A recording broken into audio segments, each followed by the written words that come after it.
Welcome, everybody, to another episode of the Ripple Intent Podcast. I am one of your hosts, Kyle McCroskey, and with me, as always, is John Grant. John, please say hello. Hello. Very nice. Very nice. Here at the Ripple Intent Podcast, we always are trying to do one thing through the nonprofit organization Ripple Intent, and that is to help people become better people, better teammates, better leaders. And we do that through a variety of ways. We do it through meetings, breakfast clubs, symposiums, annual events, and of course, the podcast. And that's where we are today. And on our podcast, it's much more interesting to have people besides John and I talk about ourselves. And so we always look for those folks. And we have someone today who I've had the pleasure to get to know for a long time. She's been a huge Ripple Intent participant, supporter, volunteer. We have co-led workshops together. Just a lot of insight, a lot of great energy, just joy to be around. So please welcome Christine Sosnowski to the show. Welcome, Christine. Thanks for joining us. And hi, everybody. My name's Christine. I'm from Kansas and moved to Colorado about 11 years ago. I started my career as an interior designer. I worked for a general contractor for 6 years, and most recently, I'm a consultant, and I do work for Swap Integration LLC. So I'm really excited to be here and can't wait to talk about Strength Finders and Ripple Intent with you guys. Well done. Well said. Well, welcome. Yeah, I know you have always been a big Strength Finders fan.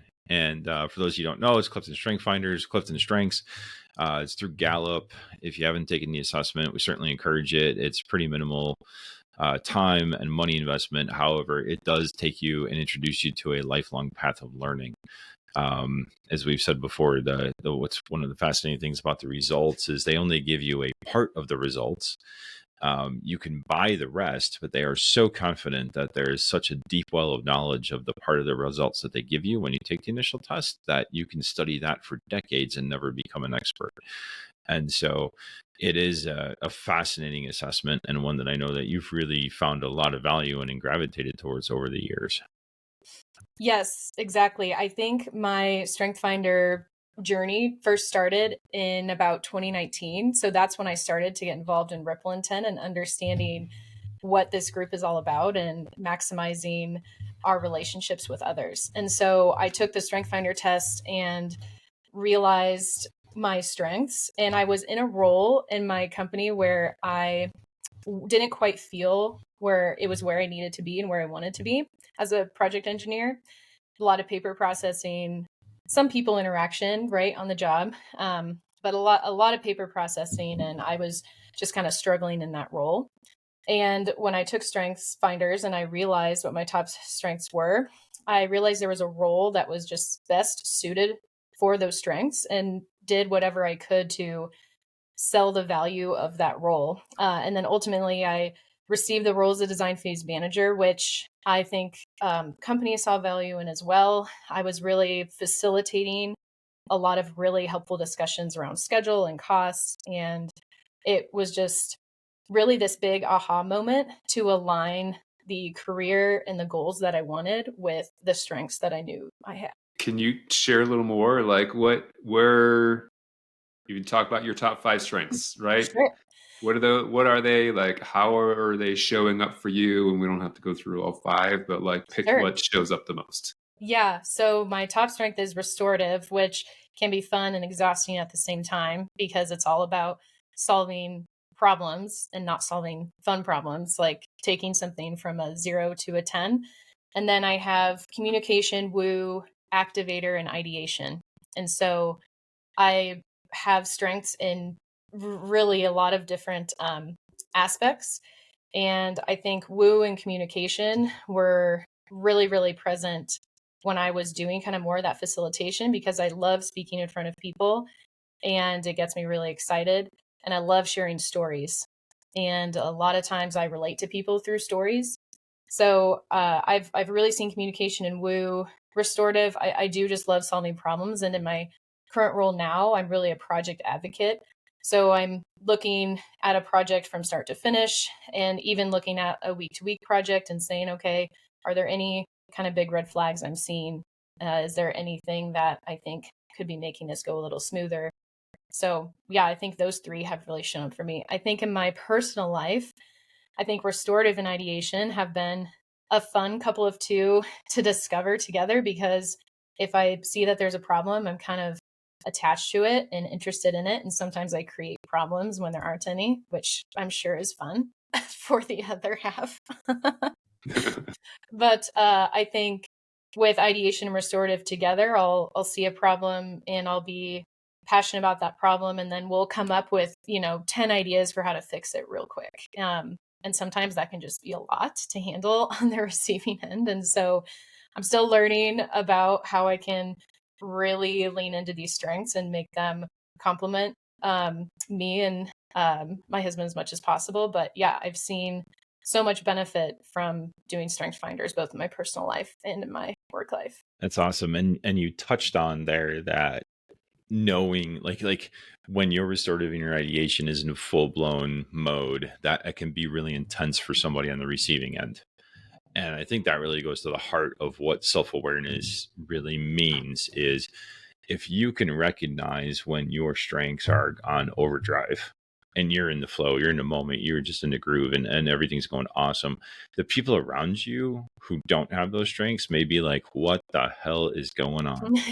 Or what is she doing? Or how is this? It may be complimentary. Like you find your people and they're like, yeah, this is awesome. Let's go break stuff, because then we can create all these ideas on how to fix it. And it would be so fantastic. And other people are like not experiencing it that way. You're like, this is a little intense for me. Right. And like, I don't know what's going on. And so how has that, I'm just curious to know how, because you describe it almost as though like you're an expert in yourself, which it sounds like you are, but a lot of people who might be just starting or somewhere along that journey might be like, holy cow, man, she really knows herself.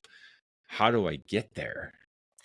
Yeah, I think that to start, so the assessment was really helpful. I read the book, Strength Finders, and just was reading your strength at its best and your strength not at its best, right? At the worst.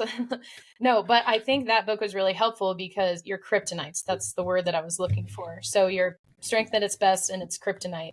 So I actually really thought the kryptonites were interesting because that's kind of like where you can problem solve, right? My restorative is like, ooh, kryptonites. How can I like try and get rid of those and maximize the good part of the strengths?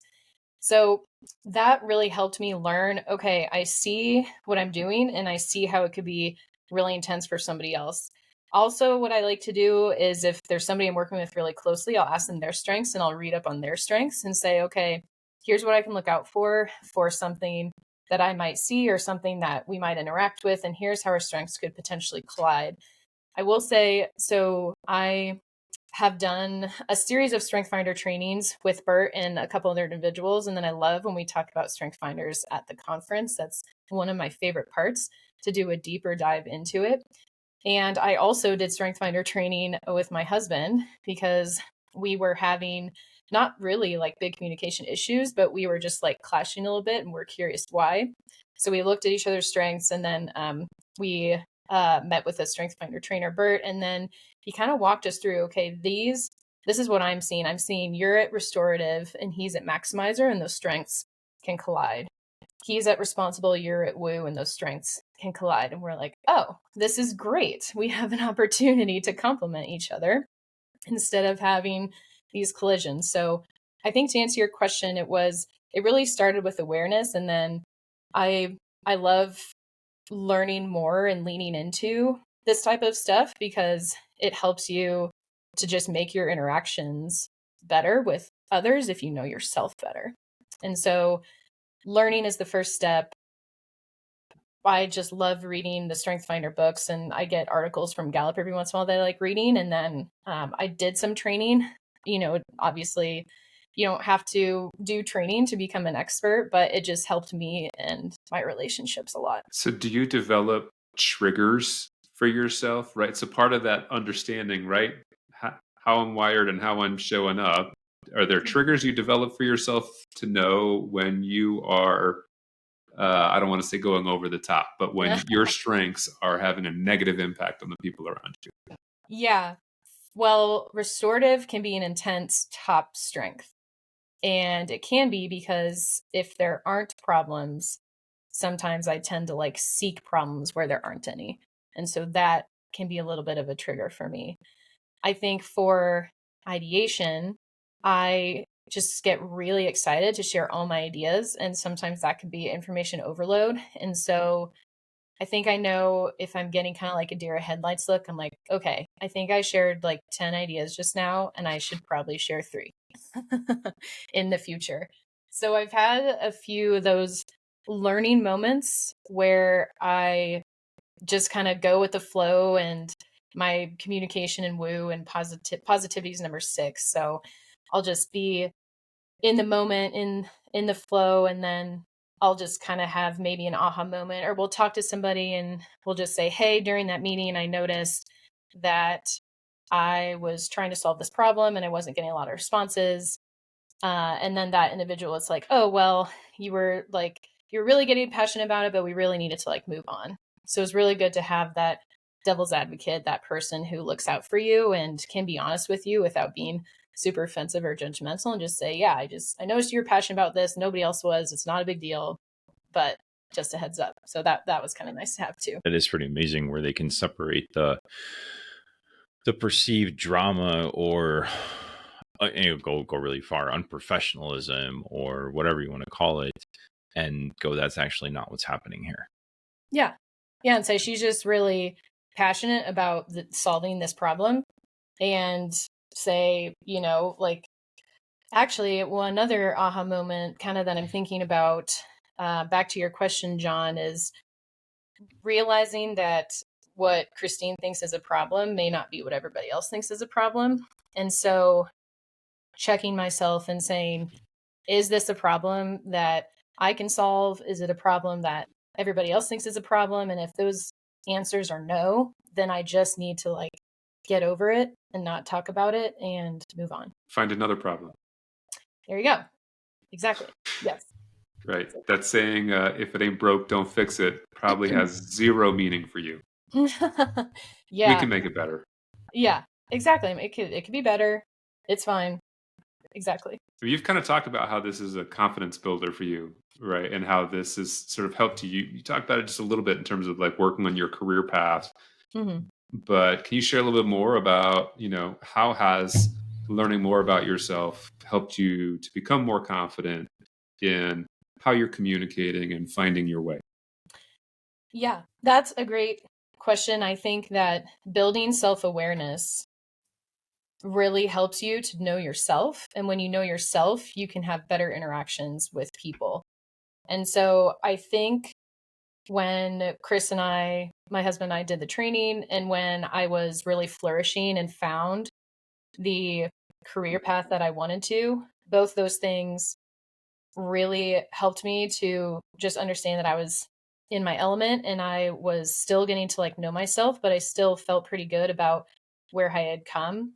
And I just found that alignment in my personal life and in work. And sometimes you don't always have that, but I think for me, I really try and surround myself with like-minded individuals as much as possible, people who are really passionate about making relationships better and focusing on the people part of it, right?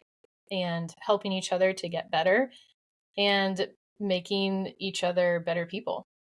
So I think by surrounding myself with those individuals, it has really helped boost my confidence, because I am passionate about helping people understand themselves and just being better people in general. Awesome. Well, and, even some of that too, again, right, with your professional journey, right? You're making these handful of transitions, and even sorting through like, where's my role? What does this look like? How do I live and thrive, in the construction industry?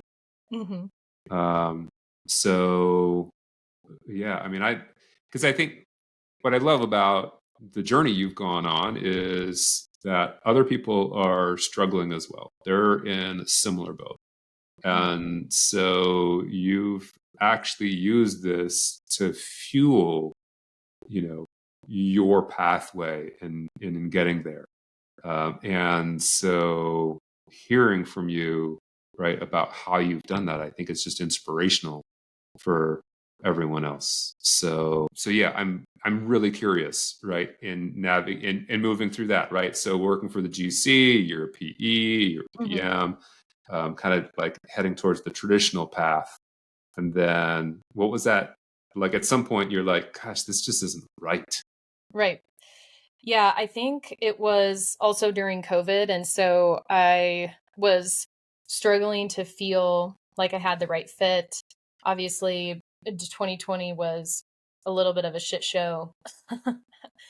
Sorry for cussing. But I think I was just questioning some things about myself. And I gave it about a year. And I don't think I told myself it was going to be a year or anything like that, but I kind of hit a break point when I was like, I just think there's something better out there for me. And I had conversations with similar like-minded people who knew their strengths and were what I thought were pretty aligned as far as strengths and career goals, or strengths and leadership. And I just really looked up to them. So I talked to a few mentors in the industry and was just kind of like, I'm really struggling here and I'm not sure how to approach this.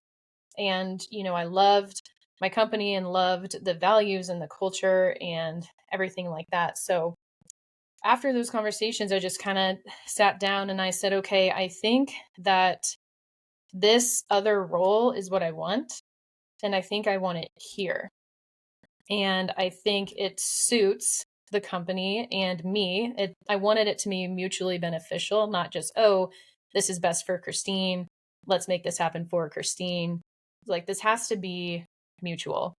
And so I thought about, how it would be beneficial for them, how it could be beneficial for me and my strengths, and just really tried to sell that design phase manager role as such. And thankfully, the value was there, and they saw it, which was awesome. But yeah, I think that point was very pivotal in my career because I was kind of like fighting for a role that I deeply wanted and desired, and a role that I thought was just like best aligned with the strengths that I could bring to the company at that time. Awesome. And Yeah, they I've work. seen the business need connection that aligned with your strengths, and being able to speak to that is pretty insightful, and it certainly makes the alignment that much easier. Definitely. Yeah. And I definitely had weaknesses. Like, I wasn't really specifically an expert at looking at budgets and bid tabs and scoping out multiple bids. I wasn't super good at that, which I know like needed to be a part of my job, but I really tried to focus on the relationship part and facilitation part, and how beneficial strong facilitation can be for projects and for individuals. And I think that was really important too. No, that's great because, I mean, even for all of our listeners, right, there are always parts of your job that don't necessarily, like, they're tasks we have to complete. They're part of the job responsibilities that don't necessarily fulfill you. But the more that you look at your strengths and understand how to live into your best, you can take care of the have tos, plus identify those components that do fulfill you, that are aligned with how you're wired, right? To help you lean in. Exactly. And I just realized, as you were talking about leaning in, I was focusing and kind of leaning in on soft skills as much as possible, which I think people don't necessarily talk about, especially early in their career, how beneficial soft skills can be. And when you talk about strength finders and solving problems and telling stories and thinking of ideas, like, those aren't necessarily job descriptions, right? And responsibilities for a job, but they are really, really important soft skills to have. And so kind of capitalizing on those and capitalizing on your strengths, I think, can definitely set you up for success or really get you to where you need to be. Absolutely. That's an interesting point where you see a disconnect, or not a disconnect, but a gap or a void between the abilities that you bring, because you know your strengths and you can lean into them, and the expected outcomes or business metrics or KPIs. So it's like, do these things, make money, hit schedules, whatever they are. And you're like, okay, so if I say I bring these different things to the table because I know my strengths, they may help me get there, but it's not always stated that those are valuable. It's more of the tangible stuff that's important. So what I'm hearing you say is in that example, and then in organizations and in projects, cultures, teams, often the outcome is what's important. How you get there is either determined accidentally or with intention by the people doing the work. Exactly. Yeah. And I think it was maybe 2 or 3 conferences ago, I was having a really good conversation with somebody. I think they worked for Boulder Associates. I can't remember, but they had an architecture background, and we were talking about how speaking in public and leading a meeting is a really important soft skill. And strength finders aside, we were talking about how that person didn't enjoy doing that, but they were in a project manager role. And so that was the expectation for them, was to lead various meetings and to facilitate conversations. And they were like, I don't feel comfortable doing it. I'm just told that I like need to do that.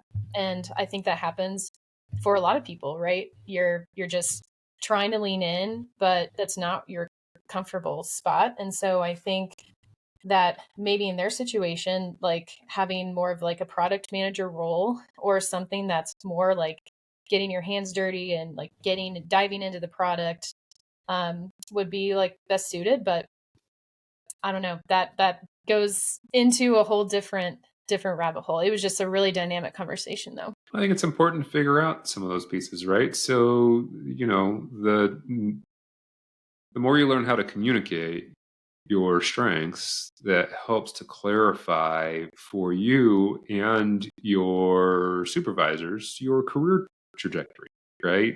I mean, there are some natural promotion pathways, right? So going from an architect to an architect project manager, right, to an executive, right? So there's some natural pathways that are already built in the industry, but not everyone fits in the natural pathways.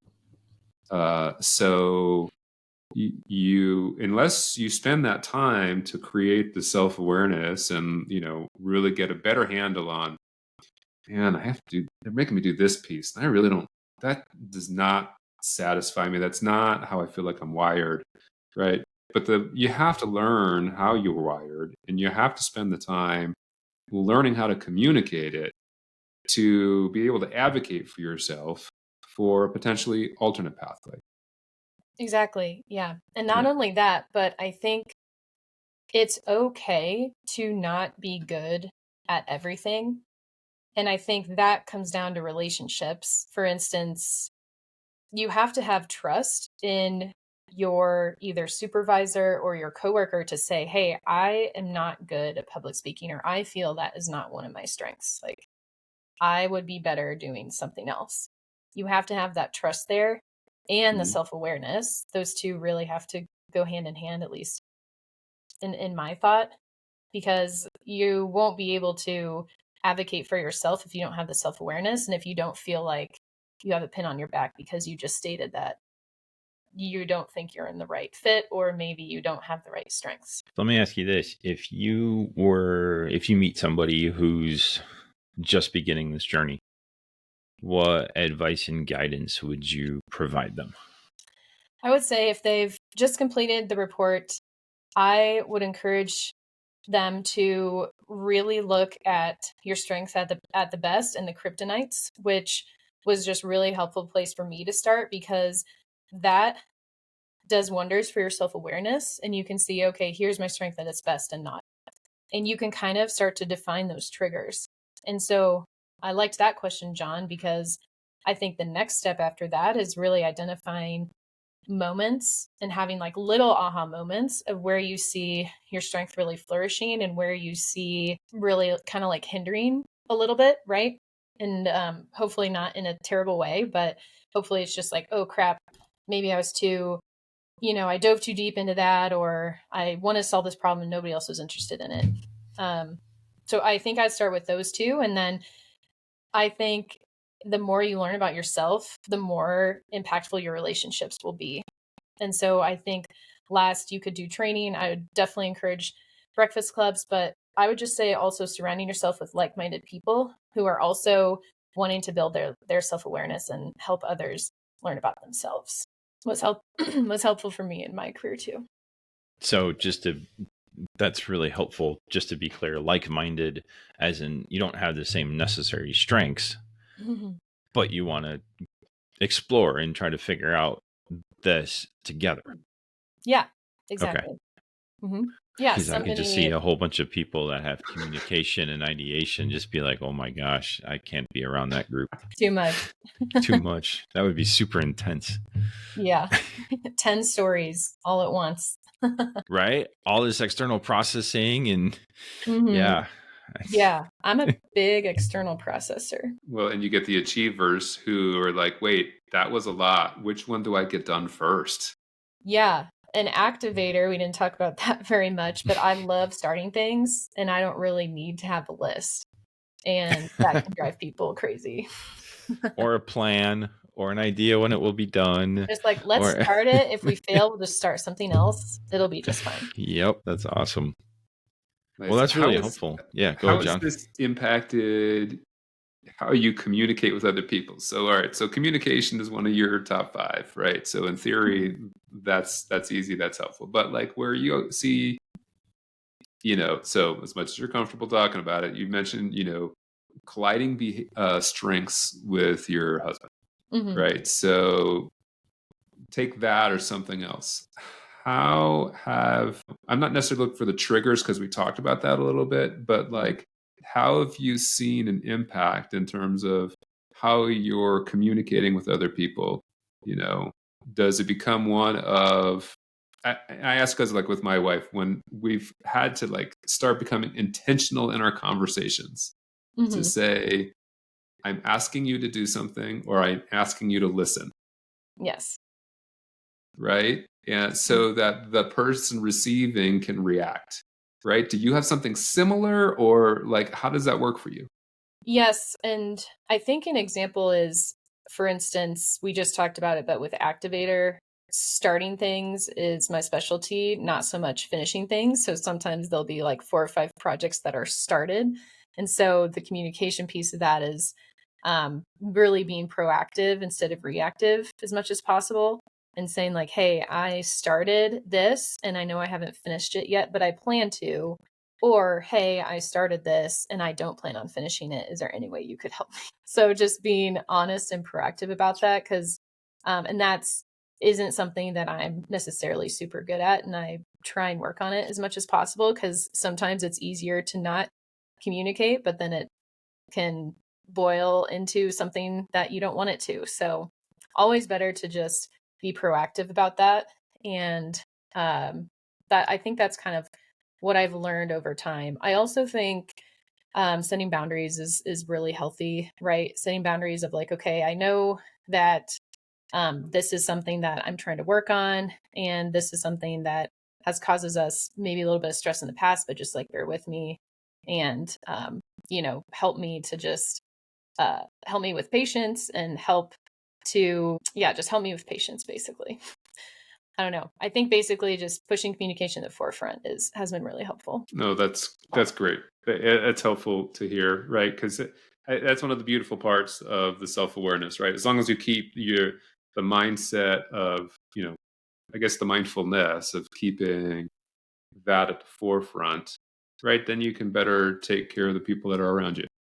Right. Yeah. I think for me, sometimes it's easier to not communicate and to just leave dishes in the sink or to leave, the sweeper out and not put it away and to just to expect somebody else to take care of it for you. And it's hard when you have a baby and different responsibilities around the house. But I think that as much as you can, it's okay to say like, hey, I'm not able to do this. And hey, I'm just like a little exhausted. Can you take care of this for me? Like, I think that is much better than saying like, than not doing anything, which I'm trying to get better at. before we go, I need one clarification piece. What's a sweeper? Okay. I don't know. I was like, is that a broom? Is that a Kansas thing? Where? What? How about we just cut that part out? Por favor. Too late. No, that's What staying the in. heck? No. That's awesome. Well, no, I appreciate the insights and I appreciate you sharing part of your journey, Christine, because I think it's super helpful. When sometimes we often get talking about what we know and how we see ourselves and our own self-awareness and how powerful it can be. I think for folks who are just starting that journey, it can be a little overwhelming and a little, feeling of, oh my God, you have all this knowledge and all this insight and all this stuff that I don't even know where to start. And so helping understand how you got started and how it took you, and the different people and the way that it helped. And like you said, being around folks who are interested in this and finding folks who are interested in this certainly helped accelerate that journey, but also made it less overwhelming and less threatening and less confusing. So yeah, it's a great conversation. I'm really glad that you were here and able to share this with us. So thank you. Me too. Yeah, this was really enjoyable. Thank you guys so much for having me. Absolutely. So as always, find us at ripplintent.org. You can find Christine, John, and myself all on LinkedIn. Feel free to reach out to us, email us, contact us, whatever you need to do. We're always excited to talk about anything that we talk about on the podcast, and look forward to seeing you on the next episode. Take care, everybody.